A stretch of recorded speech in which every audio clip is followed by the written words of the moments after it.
கிறிஸ்துவுக்குள் பிரியமான இறைமக்களே, உங்கள் யாவரையும் ஆண்டவரும் மீட்பரும் இரட்சகருமாகிய இயேசு கிறிஸ்துவின் திருநாமத்தினாலே வாழ்த்தி வரவேற்றுக் கொள்கின்றேன். இந்த லெந்து நாட்களின் வாழ்த்துதலை உங்களுக்கு அன்போடு தெரிவித்துக் கொள்கின்றேன். லெந்து நாட்கள் அல்லது தபசு நாட்கள், நோன்பு நாட்கள், வசந்த காலம், இப்படி பல பெயர்கள் இந்த நாட்களுக்கு உண்டு. குறிப்பாக கிறிஸ்தவ வாழ்வில், கிறிஸ்தவத்தில் நாம் கடைபிடிக்க வேண்டிய கட்டாயமான சில கட்டளைகளில் இந்த நோன்பு நாட்கள் என சொல்லப்படுகிற இந்த தபசு நாட்கள் மிக முக்கியமான ஒன்றாக இருக்கும். ஒரு சிலர் கடந்த புதன் அன்று நடைபெற்ற சாமல் புதன் வழிபாட்டிலே நீங்கள் கலந்து கொள்ளாமல் இருந்திருப்பீர்கள். கர்த்தருடைய பெரிதான ஈவினாலும் அருளினாலும் அடியனுக்கு அந்த நாளில் வழிபாட்டிலே ஆண்டவருடைய வார்த்தையை பகிர்ந்து கொள்ளும்படியாக, குறிப்பாக பல்வேறு டினாமினேஷனில் கூடியிருக்க மக்கள் மத்தியிலே Anglican, church of Pakistan, CNI, CSI ஆகிய 4 டினாமினேஷனோடு இணைந்து அந்த வழிபாட்டை நடத்தும். அதில் இந்த லெந்து நாட்களை குறித்து ஆழ்ந்து சிந்திக்கும் கர்த்தர் ஒரு அழகான வாய்ப்பை கொடுத்தார். அதிலிருந்து ஒரு சில கருத்துக்களை மாத்திரம் இந்த தினத்திலே உங்களுக்கு முன்பாக வைத்து இந்த நாளுடைய தியானத்திற்குள்ளாக கடந்து செல்ல ஆசைப்படுகின்றேன். லெந்து நாட்கள் அப்படின்றது பார்த்தீங்கன்னா வசந்த காலம் என சொல்லப்படுகின்ற காலத்தை குறிக்கக்கூடிய ஒரு சொல்லாக இருக்கிறது. நம்ம ஊர்ல பார்த்தீங்கன்னா இந்த நேரத்தில் எல்லா செடிகளும் தங்களுக்குள்ளா இருக்கக்கூடிய அந்த இலைகளை காய வைத்து அது எல்லாமே கொட்டி போயிடும். இப்போ பார்த்தீங்கன்னா மரம் இலை இல்லாத மரமாக தான் இருக்கும். ஆனால் இன்னும் சில நாட்கள் போக போக பார்த்தீங்கன்னா அந்த காய்ந்து விழுந்து போன இலைகளுக்கு பதிலாக புதிய இலைகள் துளிர்க்கும். அதுக்கு பேர் தான் வசந்த காலம். இந்த வசந்த காலத்தை போலதான் நம்முடைய வாழ்க்கையிலே இந்த லெந்து நாட்கள் என்பது. நம்மிடத்தில் இருக்கக்கூடிய தேவையில்லாத, ஆண்டவர் அருவருக்கக்கூடிய, ஆண்டவர் விரும்பாத காரியங்கள், செயல்பாடுகள், பேச்சுகள், சிந்தனைகள் நம்மிடத்தில் இருக்குமாயின் அவைகளை தூர எறிந்துவிட்டு ஆண்டவர் விரும்புகின்ற தூய்மையானவற்றை தரித்து கொள்ளுகின்ற, பழகி கொள்ளுகின்ற காலமாக இருக்கிறது. பொதுவாக ஒரு சில காரியங்களை இத்தனை நாள் செய்தனா அது நம்முடைய ஹேபிட்டா மாறிடும் சொல்றாங்க. அது போலதான் இந்த 40 நாட்கள் நம்முடைய வாழ்க்கையில ரொம்ப பெர்ஃபெக்டா ஆண்டவர் எதிர்பார்க்கிறத செய்யற முயற்சி செய்யறோம். அப்போ கேட்பாங்க நிறைய பேர், 40 நாள் செஞ்சா போதுமா அப்படின்னு. ஏன்னா அவங்களாம் ரொம்ப அறிவாளிங்க, கேட்டிருப்பாங்கன்னு நினைக்கிறேன் நீங்க உபவாசம் இருக்கும்போது.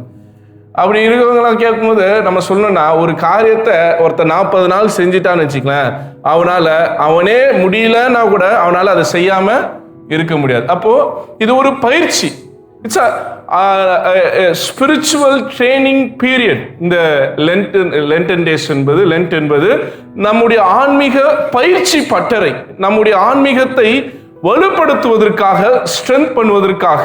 நீங்க ஒரு மிலிட்டரி ட்ரைனிங்குள்ள போனீங்கன்னா ஒரு சோல்ஜருடைய அவருடைய பவர், அவருடைய கெப்பாசிட்டி, அவருடைய வலிமையை எவ்வளவு அளவுக்கு புஷ் பண்ண முடியுமோ அந்த ட்ரைனிங் பீரியட்ல புஷ் பண்ணுவாங்க. அது போலதான் இந்த 40 நாட்கள் நம்மை ஒடுக்குகின்ற நாட்களாக இருக்கணும். ஒருவேளை வெளிரங்கமான உபவாசம், வெளிரங்கமான பார்வைக்கு செய்யப்படுகிற உபவாசத்தை பத்தி நான் பேசல. இன்னைக்கு நிறைய திருச்சபைகள் அப்படி உண்டு. வெள்ளை புடவை கட்டிப்பாங்க, வெள்ளை துணி போட்டுப்பாங்க. ஆனால் பார்த்தீங்கன்னா அவங்க யூஸ் பண்ணுற வாட்ச் ரோலெக்ஸாக இருக்கும், அவங்க போடுற ஸ்லிப்பர்ஸ் பயங்கர காஸ்ட்லியாக இருக்கும், அவங்க கட்டுற அந்த ஒயிட் சாரியோ இல்லை ஒயிட் ட்ரெஸ்ஸுமே ரொம்ப காஸ்ட்லியாக இருப்பாங்க. கேட்டால் நாங்கள் ஆவிக்குரியவர்கள் சொல்லி ஊரே ஏமாற்றுவாங்க. அப்படிப்பட்டவர்களை பற்றி நான் பேசலை. நாங்கள் தூய்மையானவர்கள் சொல்லிப்பாங்க, அவங்கள பற்றி நான் பேசலை. நான் பேச வருவது யாரை பற்றி? நான் வெளிரங்கமான இந்த அடையாளங்களை காட்டுகிறது இல்லை. உள்ளான மனிதனை மாற்றம் அடைய செய்யக்கூடிய அந்த ஆவிக்குரிய மாற்றத்தை கொண்டு வரக்கூடிய ஒரு பழக்கத்தை தான் நம்ம பேசிட்டு இருக்கோம். காரணம் என்னன்னா, நம்ம யாருக்கும் இங்க ப்ரூவ் பண்ணணும்னு அவசியம் இல்லை. உபவாசம் இருந்து நான் பரிசுத்தவான்னு சொல்றது இல்லை. இது எனக்கும் ஆண்டவருக்குமான உறவு. என்னை பொறுத்த மட்டும் அவ்வளவுதான். எனக்கு என்னெல்லாம் காரியம் என்னையும் ஆண்டவரையும் பிரிக்கிறதோ அதெல்லாத்தையும் இந்த 40 நாட்கள் விட்டுறணும். அது மூலமாக இந்த வருஷம் ஃபுல்லா அதை செய்யாம நான் பழகிறேன். அதுதான். ஒருவேளை என்னை இந்த சோசியல் மீடியாவோ இல்லை இந்த சினிமாவோ என்டர்டெயின்மெண்ட்டோ என்னை ஆண்டவரிடத்திலிருந்து பிரிக்கிறது அப்படின்னா இந்த 40 நாள் பார்க்காம இருக்கணும். ஒருவேளை ஆண்களுக்கு கிரிக்கெட் இப்போ டோர்னமெண்ட் ஏதோ போயிட்டு இருக்குன்னு நினைக்கிறேன், ரைட்? வேர்ல்ட் கப் போயிட்டு இருக்கு, ரைட். இந்த 40 days டிவி முன்னாடி உட்காந்து மேட்சை பார்த்துட்டு இருக்குது பதிலாக ஒருவேளை சர்ச்சில் கூட உட்காந்து ஸ்கோர் பார்த்துட்டு இருக்கலாம், ரைட். அப்படி இருக்கிற சூழ்நிலை இந்த 40 நாட்கள் அதை விட்டுட்டு அந்த நேரத்தில் நம்ம உட்காந்து பைபிள் படிக்கலாம், நம்ம உட்காந்து ஜெபம் பண்ணலாம். என்ன ஆண்களை சொல்றீங்க, பெண்கள், ரைட். சீரியல் என்னைய ஆண்டவரே இந்த சீரியல் பிரிக்கிறது அப்படின்னா விட்டுணும். அது மாதிரிதான் நிறைய காரியங்கள் எது ஆண்டவரிடத்துல என்னை பிரிக்கிறதோ அதை விட்டு விடுவதற்கு நாம் முயற்சி செய்வது தான் இந்த லெந்து நாட்களாக இருக்கிறது. ஒருவேளை கெட்ட வார்த்தை பேசுறவங்களா இருக்கலாம், கோவப்படுறவங்களா இருக்கலாம், சண்டை போடுறவங்களா இருக்கலாம். நான்லாம் நல்ல நான்வெஜ் சாப்பிடக்கூடிய ஆட்கள். ஆனா அந்த நான்வெஜ்ஜை நான் விட்டுறேன் அப்படின்றதுக்கு காரணம் என்னன்னா, நான் நான்வெஜ் சாப்பிடாதனால ஆண்டவர் மகிழ்ச்சி அடைவாரானா? அப்படி இல்லை. நான் ஏதோ ஒரு விஷயத்த நான் செய்யணும்னு முடிவு பண்றேன், என்னுடைய சரீரத்தை ஒடுக்கி ஆண்டவர் பக்கம் திருப்ப யோசிக்கிறேன். அதுதான் முக்கியமானது. இப்போ இந்த ஃபாஸ்டிங் எல்லாம் பிப்ளிக்கலான்னு கேட்பாங்க நிறைய பேர், இது பைபிள்ல இருக்கா அப்படின்னு.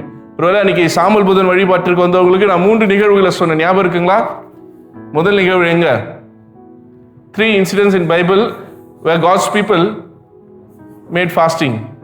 Moses எங்கன்னா ஆதியாகமும் யாத்திராகமும் நம்ம பார்க்கும்போது மோசஸ் அந்த இது வாங்க போறாரு. என்ன வாங்க போறாரு? ஆண்டவருடைய கட்டளை வாங்க போவதற்கு முன்னாடி அவர் உபவாசத்தை மேற்கொண்டு போவதாக நாம் பார்த்தோம். அடுத்தது 2வது காரியம், எலியா ஆண்டவருடைய சத்தத்தை அவர் கேட்பதற்காக மலையின் மீது காத்திருக்கிறது முன்னாடி 40 நாள் அவர் உபவாசத்துல தான் போறார். அடுத்தது ஜீசஸ் கிரைஸ்ட் அவருடைய கலிலியன் மினிஸ்ட்ரி, கலிலேயா திருப்பணியை தொடங்குவதற்கு முன்பாக 40 நாள் ஆண்டவர் என்ன பண்ணாரு? உபவாசம் மேற்கொண்டார். இப்போ மோசேவுடைய உபவாசம் ஆண்டவருடைய சட்டத்தை கொடுத்தது, எலியாவுடைய உபவாசம் ஆண்டவருடைய வார்த்தையை கொடுத்தது, இயேசுவின் உபவாசம் ஊழியத்தை கொடுத்தது. உங்கள் உபவாசமும் என் உபவாசமும் நம்முடைய வாழ்க்கையை புதுப்பிக்கிறதாக இருக்க வேண்டியதாக இருக்கிறது, ரைட். இந்த 40 நாள் முடியும் போது நான் எப்படி இருக்கணும் அப்படின்றத நான் சொன்னது தெரியுங்களா? எப்படி இருக்கணும்? இந்த 40 நாள் முடியும் போது நீங்களும் நானும் இயேசுவாய் மாறி இருக்கணும். we need to be another Jesus. அப்பதான் இந்த உபவாச நாட்கள் நமக்கு ஆசீர்வாதமாக அமைந்தது என்பதை நாம் புரிந்து கொள்ள முடியும். அப்படின்னா நான் இந்த ஒவ்வொரு நாளும் நான் பெட்டர்மெண்ட் ஆகிட்டே இருக்கணும். நேற்று இருந்த மனுஷன் இன்னைக்கு நான் இல்லை, நேற்று இந்த செஞ்சேன் இன்னைக்கு இதை செய்யல, நாளைக்கு இதையும் செய்ய மாட்டேன், இன்னும் என்ன நான் தூய்மைப்படுத்திக் கொள்வேன். நான் பரிசுத்தமா தான் இருக்கிறேன், ஆனால் பரிசுத்தவான் இன்னும் பரிசுத்தமாட்டோம். அப்போ நீங்க எல்லாமே பரிசுத்தவான்கள் தான், அதுல குறையே இல்லை. நம்ம எல்லாமே பரிசுத்தர்கள் தான். ஆனால் பரிசுத்தர்கள் அடுத்த நிலைக்கு போகணும், இன்னும் பரிசுத்தமாய் ஆண்டவர் விரும்புகிற காரியங்களை பயிற்சிவிக்கிறவர்களாக, ஆண்டவருக்குள் வாழுகிறவர்களாக, ஆண்டவரை பிரதிபலிக்கிறவராக, ஆண்டவராய் மாறுகிறவர்களாக. அதுதான் இந்த லென்ட்டுடைய ஃபைனல் ப்ராடக்டாக நாம் அன்னைக்கு பார்த்தோம். இன்னைக்கும் இந்த லென்ட்டுடைய இதுல நம்ம பார்க்கும்போது நம்ம எதுக்கு அதிகமான நேரத்தை செலவழித்தோம்? 24 மணி நேரம் எடுத்துக்கோங்க. இந்த 40 நாட்கள்ல 24 hours கடவுள் இடத்துல நாம் செலவழித்த நேரங்கள் எவ்வளவு நேரம்? ரைட், வேலைக்கு போறோம், வேலை செய்யறோம், அதெல்லாம் ஓகே. இப்போ வேலைக்கு போகக்கூடிய அந்த 2 மணி நேரம் டிராவல் இருக்குல்ல, 1.5 மணி நேரம் டிராவல் இருக்குல்ல, அதே போல லஞ்ச்ல டைம் இருக்குல்ல, தூங்கக்கூடிய நேரம் இருக்கிறதுல, அதை குறைத்து கொண்டு செபிக்கிறதும் ஆண்டவரிடத்தில் உரையாடுவதும் அதுதான் உண்மையான உபவாசம். நாளா இந்த 40 நாள 2 மணி நேரம் தூங்கினா எனக்கு அது பெரிய விஷயம். 2 மணி நேரம் தூக்கம் கூட எனக்கு கிடைக்காது. ஆனால் அந்த 2 மணி நேரம் தூக்கத்தை விட அதிகமா எவ்வளவு முடியுமோ அவ்வளவுக்கு அவ்வளவு ஆண்டவருக்குள்ளாக நம்மை அர்ப்பணிக்கிறது தான் உண்மையான உபவாசம் என்பதை நான் உணர்ந்து வைத்திருக்கிறேன். நான் கிட்டத்தட்ட 7 வருஷமா இதை தான் நான் பிராக்டிஸ் பண்ணிட்டு இருக்கேன். அது 7 வருஷம் நான் இதை பயிற்சி செய்து நான் பெற்றுக்கொண்ட நன்மைகளை தான் உங்களிடத்தில் நான் தெரிவித்துக் கொள்கின்றேன். நீங்க யோசிச்சுட்டு பார்க்கலாம், காலையில் 5 மணிக்கு நடத்துறோம், 4 மணிக்கு ஸ்டார்ட் பண்றது வச்சுக்கோங்களேன். இந்த 5 மணிக்கு முடிச்சுட்டு அதுக்கப்புறம் கூடிய ஜேர்னி, அதுக்கப்புறம் ஆண்டவரோட எவ்வளவு நேரம் உறவாடணும் அப்படின்னு யோசித்து சில காரியங்கள் நமக்குள்ளாக செய்கிறோம் பாருங்க. அந்த மாதிரி ஒவ்வொரு மனிதனும் இந்த பயிற்சியை செய்யும் போது நல்லா இருக்குல்ல, இது ஆண்டவருக்குள்ள நம்ம சந்தோஷமா இருக்கிறோமே அப்படின்னு ஒரு உணர்வு நமக்கு ஏற்படணும். அப்போதான் நம்முடைய உபவாசம் பயனுள்ளதாக மாறிட்டு இருக்கு. நான்வெஜ் சாப்பிட மாட்டேன், பூ வைக்க மாட்டேன், இல்லைன்னா சினிமா பார்க்க மாட்டேன், இதெல்லாம் பண்ண மாட்டேன், ரைட். ஆனா பண்ண வேண்டியது எவ்வளவு நேரம் ஜெபம் பண்றோம், எவ்வளவு நேரம் பைபிள் படிக்கிறோம், எவ்வளவு நேரம் ஆண்டவரோடு தியானம் பண்ணுறோம், எவ்வளவு நேரம் நாம் கர்த்தரோடு நேரத்தை செலவழிக்கிறோம், இதெல்லாமே கேள்விகளாக இருக்கிறது. உபவாசம் இருக்கிறது முக்கியம் இல்லை, உபவாசத்தோடும் ஆண்டவரிடத்தில் கிட்டி சேருவதற்கான நம்முடைய செயல்பாடுகள் ரொம்ப முக்கியமானதாக இருக்கிறது. இதை புரிந்து கொண்டவர்களாக இந்த உபவாச நாட்களை நாம் தொடர்ந்து பயணிப்போம்.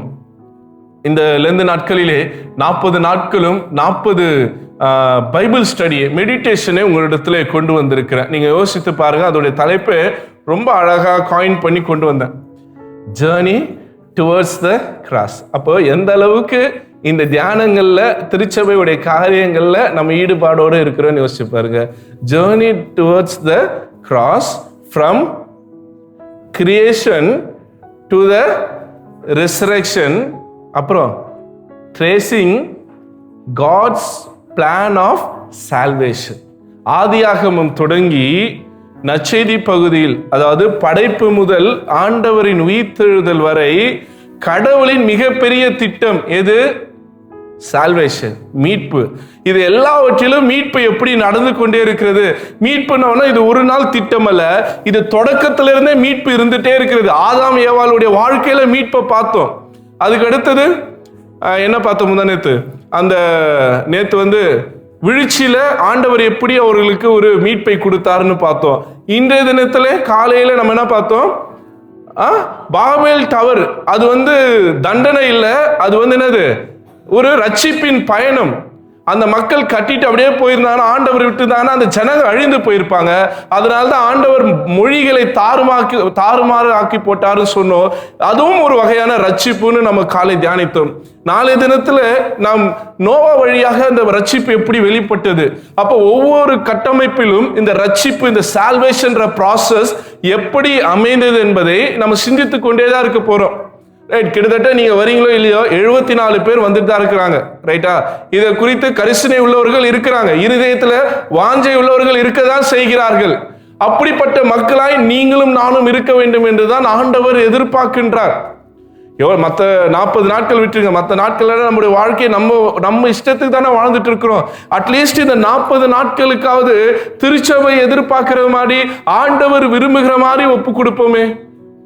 கொஞ்ச நேரம் அந்த மெடிடேஷன்ல, கொஞ்ச நேரம் பைபிள் வாசிப்புல, கொஞ்ச நேரம் ஜபிக்கிறதுல நாம் உட்படுத்தும் போது ஆண்டவரிடத்தில் நாம் கிட்டி சேருவதற்கான மிக பெரிய வாய்ப்புகளாக இது அமையும் என்பதை திருச்சபையாக நாம் உணர்ந்து கொள்ள வேண்டியதாக இருக்கிறது. இந்த நாளில கூட ரொம்ப அழகான ஒரு தலைப்பு நமக்கு கொடுக்கப்பட்டிருக்கிறது. அதாவது இந்த வரக்கூடிய 5 வெள்ளிக்கிழமைகளிலும் நாம் கடவுளை அறிவோம் என்கின்ற தலைப்பின் கீழாக நாம் சிந்திக்க இருக்கின்றோம். ஏன் கடவுளை அறியணும் அப்படின்றத இந்த 5 வாரமும் நம்ம பார்க்க போறோம். இன்னைக்கு முதலாவது, நம்முடைய கடவுள் நம்மை ஆற்றல் படுத்துகின்ற கடவுளாக இருக்கிறார். The God who we worship is a God who empower us. நம்மை ஆற்றல் படுத்துகின்றவராக, நம்மை வலிமைப்படுத்துகிறவராக, நம்மை தேற்றுகின்ற தேவனாக இருக்கின்றார். அவர் சாதாரண இறைவன் அல்ல, அவர் அசாதாரண காரியங்களை செயல்படுத்தக்கூடிய தேவனாக இருக்கிறார். அருமையான தேவச்சனமே, இந்த தேவனை ஆராதிக்கிற நீங்களும் நானும் ஆற்றல் படுத்தவர்களாக, எம்பவர்டு ஒன்னாக, பலப்படுத்தப்பட்டவர்களாக, கிறிஸ்துவுக்குள் வலிமை பெற்றவர்களாக வாழ ஆண்டவர் நம்மை அழைத்து இருக்கிறார். எடுத்து வாசிங்க எசையா 40ஆம் அதிகாரம் 1 வசனத்தை. என் ஜனத்தை ஆற்றுங்கள், தேற்றுங்கள். அவ்வளவுதாங்க இன்னைக்கு. என் ஜனங்களை ஆற்றுங்கள், தேற்றுங்கள். இங்கிலீஷ்ல என்ன போட்டிருக்கு பாருங்க, டிரான்ஸ்லேஷன்ல, comfort, oh comfort my people says your God. என் மக்களை ஆற்றுங்கள், தேற்றுங்கள். நீங்க இந்த சூழ்நிலை யோசிச்சு பாருங்க. ஏசாயாவை 3 வகையாக பிரிக்கலாம். யாராவது தெரியுமா எத்தனை வகையா ஏசாயா 3 வகையை எப்படி பிரிப்பாங்கன்ட்டு? ஃபர்ஸ்ட் ஏசாயா, டியூட்டர் ஏசாயா, தேர்ட் ஏசாயா. ஏசாயா 1ஆம் அதிகாரத்திலிருந்து 39ஆம் அதிகாரம், ஃபர்ஸ்ட் சாப்டர்ல இருந்து 39 சாப்டர் வரை பாத்தீங்கன்னா ஃபர்ஸ்ட் ஏசாயா. 40 இருந்து 55 வரைக்கும் டியூட்டர் ஐசாயா, செகண்ட் ஐசாயா. 56 இருந்து 66 தேர்ட் ஐசாயா. ஏன் இது 3 ஏசாயாக்களாக பிரிக்கிறார்கள் என்றால், இது காலகட்டம் ரொம்ப பெருசு. ஆனா இந்த சூழ்நிலைகளை நம்ம எப்படி பிரிக்க முடியும் அப்படின்னா, 1ஆம் அதிகாரத்துல இருந்து 39ஆம் அதிகாரம் அவங்க பாபிலோன் சிறையிருப்புக்கு போல, பிஃபோர் எக்ஸைலுக்கு முன்னாடி அவங்க எக்ஸைலுக்காக காத்திருக்கக்கூடிய சூழ்நிலை, பயத்தோடு நடுக்கத்தோடு ஆண்டவருடைய அந்த எச்சரிப்போடு நிற்கக்கூடிய சூழ்நிலை 1 இருந்து 39 வரை. 40 55 வரை அவங்க எங்க இருக்கிறாங்க? எக்ஸைல்ல இருக்காங்க. பாபிலோன் சிறையிருப்புல இருக்கிறாங்க. நாடு கடத்தப்பட்டிருக்கிறாங்க. எருசலேம் அழிக்கப்பட்டிருக்கிறது. இஸ்ரவேலுடைய நிலைமை மோசமா இருக்கிறது. எருசலேம் அழிக்கப்பட்டிருக்கிறது. திருக்கோவில் பாழாக்கப்பட்டிருக்கிறது. மக்கள் நாடு கடத்தப்பட்டிருக்கிறாங்க. அவங்களுடைய விசுவாசம் உடைஞ்சு போயிடுச்சு. சுத்தமா விசுவாசம் இல்லாத மக்களாய் வாழ்ந்து கொண்டிருக்கிறாங்க. இந்த 40ஆம் அதிகாரத்திலிருந்து 55ஆம் அதிகாரம் வரை. அப்பதான் ஆண்டவர் பேச ஆரம்பிக்கிறார் ஏசாயாவை வைத்து அந்த இஸ்ரவேல் மக்களோடு. 56ஆம் அதிகாரத்திலிருந்து 66ஆம் அதிகாரம் வரை நீங்க வாசித்தீங்கன்னா, உங்களை மீண்டும் நான் அழைத்து வருவேன். எங்க? உங்கள் தேசத்திற்கு. நீங்கள் திரும்பவும் கோயிலை கட்டுவீங்க, எனக்கு நீங்கள் ஆராதனை செய்வீங்க என்று சொல்லி அந்த வாக்குத்தத்தத்தை மறுபடியும் ஆண்டவர் உறுதி செய்கிறார். இதுதான் ஏசாயால இருக்கக்கூடிய 3 காலகட்டங்கள். இப்போ இன்னைக்கு வாசித்த இந்த 40ஆம் அதிகாரம் தொடங்குகிறது. என் ஜனங்களை ஆற்றுங்கள். ஏன் அப்படின்னா, ஆற்றுங்கள் அப்படின்னா அதுக்கு என்ன அர்த்தம்னா கம்ஃபர்ட். ஏன் கம்ஃபர்ட் பண்ணோம்? ஏன்னா இந்த மக்கள் கம்ஃபர்ட் இல்லாம இருக்கிறாங்க. ஆற்றல் படுத்தல் இல்லாம இருக்கிறாங்க. அவங்க இருதயம் உடைந்து போயிருக்கிறது, கலங்கி போயிருக்கிறாங்க, சிறையிருப்புல இருக்கிறாங்க. கடவுளுடைய மீதான நம்பிக்கை உடைந்து போய் காணப்படுகிறாங்க. அதாவது வாழ்வதற்கான சற்றும் சூழ்நிலை இல்லாத ஒரு நிர்கதியான நிலையில் இஸ்ராயல் மக்கள் வாழ்ந்து கொண்டிருக்கிறாங்க. ஆண்டவர் சொல்றாரு, என் மக்களை ஆற்றுங்க. அவங்க எவ்வளவுதான் பாவம் செய்திருந்தாலும், அவங்க எவ்வளவுதான் என்னை விரோதித்திருந்தாலும், அவங்க எவ்வளவுதான் என்னை மறந்து போயிருந்தாலும், அவர்கள் என் ஜனமா இருக்கிறார்கள். நான் அவர்கள் தெய்வமா இருக்கிறேன். ஆமென். பல நேரங்கள்ல நம்ம ஆண்டவரை விட்டு தூரம் போகும்போதும் ஆண்டவர் ஒரு நாளும் நம்மை விட்டு போனவர் அல்லவே இல்லை. நம்ம அடுத்த முறை அவரை நோக்கி கூப்பிடும் போது நம்மை மீட்பதற்காக, நம்மை ரட்சிப்பதற்காக ஓடோடி வருகின்ற தேவனாக அவர் இருக்கிறார். இஸ்ரவேல் மக்கள் அத்தனை முறை ஆண்டவரை விரோதித்தாங்க, அத்தனை முறை ஆண்டவருக்கு விரோதமாய் பாவம் செய்தார்கள். ஆனால் அவர்கள் எத்தனை முறை ஆண்டவரை நோக்கி ஜெபம் பண்றாங்களோ அத்தனை முறையும் ஆண்டவர் அவர்களை மீட்க யாராவது ஒருவரை அனுப்பி கொண்டே இருக்கிறார். நீங்க பாத்தீங்கன்னா நேபுகாத்நேச்சார் இவங்க பிடித்துட்டு போயிட்டார். பாபிலோன் சிறையிருப்புல இருக்கிறாங்க, கண்ணீரோடு ஜெபம் பண்றாங்க. ஆண்டவர் அவங்களுக்கு மீட்பின் திட்டத்தை கொடுக்கிறார். Comfort my people. இன்னைக்கு கூட கம்ஃபர்ட் தேவைப்படுகிறது. யாருக்கு? இங்க இருக்கிற எல்லாருக்கும். நீங்க இன்னைக்கு நல்ல வெளியில இங்க அழகா உட்கார்ந்துருக்கலாம், வெல் ட்ரெஸ்டா, சிரிச்ச முகமாய். ஆனால் எல்லாருடைய இருதயமும் காயப்பட்டிருக்கிறது. எல்லோரும் ஒரு கம்ஃபர்ட், ஒரு ஆறுதலை தேடி இங்க உட்கார்ந்துருக்கலாம். இன்னைக்கு திருச்சபையில வரவங்க அநேகருக்கு இருக்க பிரச்சனை, எங்குமே ஆறுதல் இல்ல, எங்குமே நிம்மதி இல்ல. ஆண்டவருடைய சன்னிதானத்துக்கு போனா, திருச்சபைக்கு போவா ஆறுதல் கிடைக்குமான்னு வந்திருக்கிறீங்க. உங்களை ஆறுதல் படுத்ததான் ஆண்டவர் இந்த வேலையில பேசி கொண்டிருக்கிறார். விசுவாசிக்கிறவங்க ஹல்லேலூயா சொல்லுங்களேன். அவ்வளவுதானா? அப்ப ஆறுதலே இல்லை, போங்க உங்களுக்கு. ரைட். அப்ப ஆறுதல் படுத்த தேவனாக உங்கள் கண்ணீர்கள், உங்கள் கவலைகள், உங்கள் உபத்திரவங்கள், உங்கள் நிந்தைகளை அவர் அறிந்திருக்கிறார். இந்த மாலை வேளையிலே அவர் கொடுக்கக்கூடிய ரொம்ப அழகான வாக்குத்தத்தம், என் ஜனங்களை ஆற்றுப்படுத்துங்கள், என் ஜனங்களை ஆற்றுங்கள், என் ஜனங்களை தேற்றுங்கள். இன்னைக்கு நீங்க நிம்மதி இல்லாமல் உடைந்து போன இருதயத்தோடு இந்த ஆலயத்தில் உட்கார்ந்திருப்பீர்கள் என்றால், ஆண்டவர் உங்களை ஆறுதல் படுத்த உங்கள் அருகாமையில், உங்கள் பக்கத்தில் உட்கார்ந்து கொண்டிருக்கிறார். உங்களை தன்னுடைய கரத்தினால் தொட்டு உங்களை ஆறுதல் படுத்தி கொண்டிருக்கிறார். அருமையான தேவச்சனமே, நீங்கள் ஆறுதல் அடையக்கூடிய காலம் இந்த லெந்து நாட்களாக இருக்கிறது. You can feel the God's comfort. ஆண்டவருடைய ஆறுதலை இங்கே இந்த நிமிடம் நீங்கள் உணர ஆண்டவர் கிருபை செய்ய வல்லவராக இருக்கிறார். அதே முதல் வசனத்திலிருந்து 2ஆம் வசனம் வரை நீங்க வாசினா, empowering Lord restores through comfort. அவருடைய ஆறுதல் வழியாக நம்மை மீட்பு அடைய செய்கிறார், நம்மை மறுபடியும் நிலை நிற்க செய்கிறார். தொடர்ந்து வாசிங்க அந்த 2ஆம் வசனத்தை. அதன் போர் முடிந்தது என்றும் அக்கிரமம் நிவர்த்தி ஆயிற்று என்றும் சகல பாவங்கள் நிமித்தமும் கர்த்தரின் கையில் இரட்டிப்பாய் அடைந்து தீர்ந்தது என்றும் இந்த மாலை வேளையிலே ஆண்டவருடைய வார்த்தையை கேட்டுக்கொண்டிருக்க உங்க எல்லாருக்கும் ஆண்டவர் சொல்லக்கூடிய வார்த்தை அதுதான். உங்கள் சகல பாவங்கள் நிமித்தம் கர்த்தரின் கைகள் இரட்டிப்பாய் அடைந்து தீர்ந்தது என்று நம்புங்க. உங்க பாவங்கள் எல்லாவற்றையும் அவர் மன்னித்தார். உங்களுடைய அக்கிரமை எல்லாத்தையும் அவர் நிவர்த்தி ஆக்கிட்டார். ஏன்னா இந்த லெந்து நாட்கள் எதுக்கு நேராக போய் முடிவடைகிறது? எங்க நிறைவடைகிறது? ஈஸ்டர். ஈஸ்டருக்கு முன்னாடி என்ன நடக்குது? சிலுவை. சிலுவை என்னது? நம்முடைய பாடுகள், நம்முடைய அக்கிரமங்களை யார் மீது சுமத்து விடுகின்றோம்? இயேசு மீது. அப்போ இந்த லென்ட் எனக்கு ஒரு நம்பிக்கை கொடுக்கிறது. என் பாடுகள், என் அக்கிரமங்கள் இயேசு வாங்கி கொண்டார். இனி நான் பாவி அல்ல, இனி நான் பாடுகளை அனுபவிக்க வேண்டியவன் அல்ல. ஆண்டவர் எல்லாவற்றையும் ஏற்றுக்கொண்டார். எனக்கு ஒரு விடுதலையின் வாழ்வை ஆண்டவர் கொடுத்திருக்கிறார். இந்த ஒரு நம்பிக்கையின் செய்தியை இந்த முதல் வசனமும் 2ஆம் வசனமும் நமக்கு கற்றுத் தருகிறது. 3ஆம் வசனத்தை நம்ம படிக்க கேட்போமா? கர்த்தருக்கு வழியை ஆயத்தப்படுத்துங்கள், தேவனுக்கு பாதையே செவை பண்ணுங்கள். இங்க ரொம்ப அழகான ஒரு இமேஜரியை கொடுத்திருக்கிறாங்க. தேவனுக்கு வழியை ஆயத்த பண்ணுங்க. பொதுவா இதை எது ரிலேட் பண்ணுவாங்கன்னா யோவானை ரிலேட் பண்ணுவாங்க. இயேசுவுக்காக வழியை யோவான் என்ன பண்ணாரு? ஆயத்த பண்ணார் அப்படின்ற அந்த செய்தியை சொல்லுவாங்க. ஆனால் இங்கே நாம் யோசித்து பார்க்க வேண்டிய மிக முக்கியமான செய்தி என்னவென்றால், ஆண்டவர் நமக்காக அவர் வர இருக்கின்றார். அவருக்காக வழியை ஆயத்த பண்ணுங்க அப்படின்னா அவர் நம்மை நோக்கி பயணித்துக் கொண்டிருக்கிறார். அப்ப அவருடைய வருகை என்பது நமக்கானதாக இருக்கிறது. அவருடைய வருகையை சந்திக்க நம்ம தயாராக இருக்கிறோமான்றதான் கேள்வியாக இருக்கிறது. ரைட். இப்ப ஆண்டவர் வரார்னா உங்கள் சூழ்நிலை அப்படி இருக்குமா? ஒன்றும் இல்லை, ஒரு ராஜா வராரு அப்படின்னா, ஒரு ஒரு ஒரு ஒரு கண்ட்ரிக்கு வராரு அப்படின்னா, இல்லை ஒரு பகுதிக்கு வராருன்னா அங்கே எப்படி இருக்கும்? ஒருவேளை நம்ம வாழக்கூடிய தேசத்தில், நம்முடைய இந்திய தேசத்தில் நம்முடைய பிரைம் மினிஸ்டர் நம்ம ஊருக்கு வராருன்னா அங்கே இருக்கக்கூடிய சூழ்நிலை எப்படி இருக்கும்? ரோடு அதே மாதிரி தான் இருக்குமா?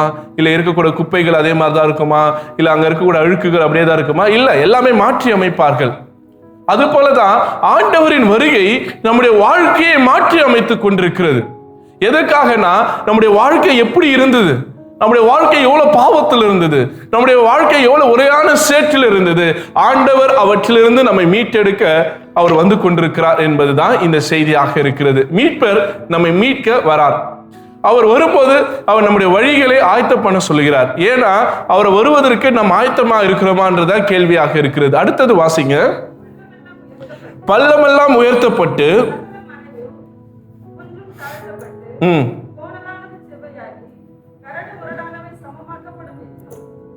வாசிங்க.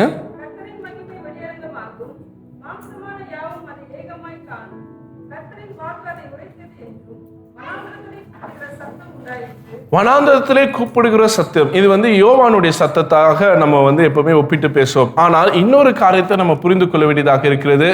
ஆண்டவர் வனாந்தரத்தில் வாழ்ந்து கொண்டிருக்கிற நம்மை மீட்பதற்காக அவர் நம்மை நோக்கி வருகிறார். அப்போ அவர் நம்மை நோக்கி வரும்போது அந்த பயணம் எப்படிப்பட்ட பயணம் என்னவென்றால், அந்த பயணத்துல பள்ளங்கள் உண்டு, அங்கே மலைகள் உண்டு, குன்றுகள் உண்டு, கோணலானவைகள் உண்டு.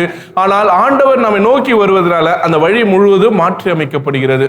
அப்போ இந்த 40 நாட்கள் ஆண்டவரை நோக்கி நம்ம பயணத்துக்காக காத்திருக்கிறோம். ஆண்டவர் நம்மை நோக்கி வரப்போறார். இது 2 பேரும் நம்ம சேரப்போகிற நாட்களாக இருக்கிறது.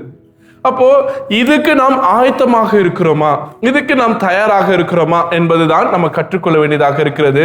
நம்ம தேவனை அறிந்து கொள்வோம் என்றால், நம்முடைய தேவன் யார் என்றால், நம்ம கஷ்டப்படும் போது தூரத்திலிருந்து ரசிக்கிற தேவன் அல்ல. நாம் கஷ்டப்படும் போது நம் அருகாமையில் நம்மோடு இருந்து அந்த கஷ்டத்தில், அந்த பாடுகளில், அந்த உபத்திரவத்தில் நம்மை பலப்படுத்துகிற, ஆற்றல் படுத்துகிற, நமக்கு ஆறுதல் கூறுகிற, நமக்கு தேறுதல் கொடுக்கின்ற தேவனாக அவர் இருக்கிறார். ஒன்றும் இல்லை, உங்கள் வீட்டில் ஒரு பையனுக்கு நீங்கள் ஒரு பைக் வாங்கி தரீங்க.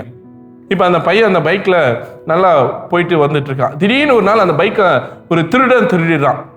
இப்போ யாரை திட்டுவோம்? ஆனால் தப்பு பண்ணது யாரு சொல்லுங்க? அங்க தவறு பண்ணது யாரு? திருடனா திருடி இருக்கிறான், அவன் செய்தது தவறு. இப்போ ஆனா அங்க திட்டி யாருக்கு விழுது? அப்போ இது ஒரு இல்லஸ்ட்ரேஷனா நீங்க பாத்தீங்கன்னா, இன்னைக்கு நம்ம எதுவுமே செய்ய மாட்டோம், ஆனா பழி மட்டும் யார் சுமந்திருப்போம்? பல நிலைகள் அப்படிதான். நம்ம எதுவுமே செய்திருக்க மாட்டோம், ஆனா இந்த உலகம் நம்ம மீது பழி போட்டுக்கொண்டே இருக்கும், நம்ம மீது பாவ சுமைகளை குட்டி கொண்டே இருக்கும். நம்ம நல்லதுதான் பண்ண போயிருப்போம், ஆனா அது நமக்கு உபத்திரவமாக மாறி இருக்கும். இந்த உலகமே நம்மை அவமானப்படுத்தி நம்மை காயப்படுத்தி கொண்டிருக்கும். ஐயோ, நான் இவ்வளவு நன்மை செய்யணும்னு யோசிக்கிற, எல்லாருக்கும் நல்லது பண்ணணும்னு யோசிக்கிற, ஆனா எல்லாருமே என்னை காயப்படுத்தி கொண்டிருக்கிறார்கள் நீங்க நினைக்கும் போது, ஆண்டவர் உங்கள் இருதயங்களை அறிந்திருக்கிறார். அதான் சொல்றாரு, என் ஜனங்களை ஆற்றுங்கள், என் ஜனங்களை தேற்றுங்கள். உங்கள் உள்ளத்தின் எண்ணங்கள், உங்கள் செயல்பாடுகள் ஆண்டவருக்கு தெரியும். இந்த உலகம் எப்படி பார்க்கிறதுன்றது பிரச்சனை இல்லை, ஆண்டவர் என் இருதயத்தை எப்படி பார்க்கிறார்ன்றதுதான் முக்கியமானதாக இருக்கு. என் இருதயம் ஆண்டவருக்கு ஏற்ற இருதயமாக இருக்கிறதா? என்னுடைய இருதயம் ஆண்டவர் வளருவதற்கான வழியை தரக்கூடிய ஒரு இருதயமாக இருக்கிறதா? அதுல இருக்கிற எல்லா தடைகளையும் நான் எடுத்து போட்டேனா? நான் பரிசுத்தமான ஒரு இருதயத்தை என் வாழ்வில் வைத்திருக்கிறேனா? அப்படின்ற கேள்விகளை நாம் முன்பாக வைத்து பார்ப்போம். நான் நிறைவு செய்ய ஆசைப்படுகின்றேன். 7ஆம் வசனத்தை வாசிங்க.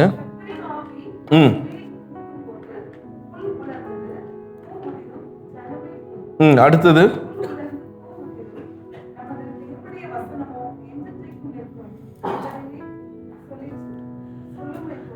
ரைட். அப்போ கர்த்தருடைய ஆவியானவர் நம் மீது ஊதப்படுகின்றார். அந்த பூக்களாக நாம் இருக்கின்றோம். அந்த ஆவியானவர் நம் மீது ஊதப்படும் போது நாம் பூத்து குலுங்குகின்றோம். இது எல்லாம் எப்படின்னா ஆண்டவருடைய வார்த்தை. ரைட்டா? அதான் சொல்றாரு, ஆண்டவரின் வார்த்தை நிலை நிற்கும். இன்னைக்கு நாம் எதை சார்ந்திருக்கின்றோம்? ஆண்டவருடைய வார்த்தையை சார்ந்திருக்கிறோமா, இல்லை நாம் நம்மையே சார்ந்திருக்கிறோமா? இந்த உலக வாழ்க்கை நிரந்தரமான வாழ்க்கையே கிடையாது. நீங்க நல்லா இருக்கிறீங்கன்னு நினைச்சிருக்கலாம், உங்ககிட்ட அதிகாரம் இருக்குன்னு நினைக்கலாம், ஆனால் இது நிலையற்ற ஒரு வாழ்வு. எப்போ எப்படி யாருக்கு மரணம் வரும்னே தெரியாது. அப்போ இந்த மரணத்தை எதிர்பார்த்து கொண்டிருக்க இந்த வாழ்க்கையில எது நிலை நிற்கும் என்றால் ஆண்டவரின் வார்த்தை தான். அப்போ எதை நான் தேடணும்? என் வேலை, என் பணம், என்னுடைய எல்லா விதமான நீட்ஸ், இவைகள் எல்லாவற்றிலும் காட்டிலும் நான் யாரை அதிகமாக தேட வேண்டியதாக இருக்கிறது? கர்த்தரை. ஏன்னா அதுதான் கடைசி மட்டும் நிலை நிற்கும். இந்த வாழ்க்கை நிரந்தர வாழ்க்கை கிடையவே கிடையாது. இதுக்கப்புறம் நீங்களும் நானும் வாழ போகின்ற அந்த நிலையான வாழ்வுக்கு இப்பவே நாம் ஆயத்தமாகிக் கொண்டிருக்கின்றோம். வழியை ஆயத்தம் பண்ணுங்கள். யார் வருவதற்காக? கிறிஸ்து வருவதற்காக. அப்போ நிலையான வாழ்வுக்கு அடித்தளமாய் இருக்கக்கூடிய இந்த வாழ்க்கையில் நாம் கிறிஸ்துவுக்கேற்ப வாழ்கிறோமா என்பதை ஆராய்ந்து பார்க்கக்கூடிய நாட்களாய் இந்த 2 நாட்கள் இருக்கிறது. இதை நாம் தூய்மைப்படுத்துவோம். கர்த்தர் தாமே இந்த வார்த்தைகளை நமக்கு ஆசீர்வதித்து தருவாராக. ஆமென். ஜெபம் செய்வோம். மகா இரக்கமும் கிருபையும் நிறைந்த நல்ல தகப்பனே, என் ஜனங்களை ஆற்றுங்கள், தேற்றுங்கள். ஆண்டவரே, எங்களை ஆற்றும்படியாக, எங்களை தேற்றும்படியாக இந்த பூமியில் அவதரித்த கிறிஸ்துவே, உமக்கு நன்றி செலுத்துகின்றோம். உம்மை அறிந்து கொள்ள நீ தந்த வாய்ப்புக்காக நன்றி செலுத்துகின்றோம். உம்முடைய வார்த்தை நிலை நிற்கும். அந்த வார்த்தையை உறுதியாய் பற்றி கொண்டவர்களாக நாங்கள் வாழ எங்களுக்கு கிருபை தாரும். உம் திவ்ய கரங்களை எங்களை தாழ்த்தி ஒப்புக் கொடுக்கிறோம். இயேசுவின் நாமத்தில் செபிக்கிறோம் எங்கள் நல்ல தந்தையே.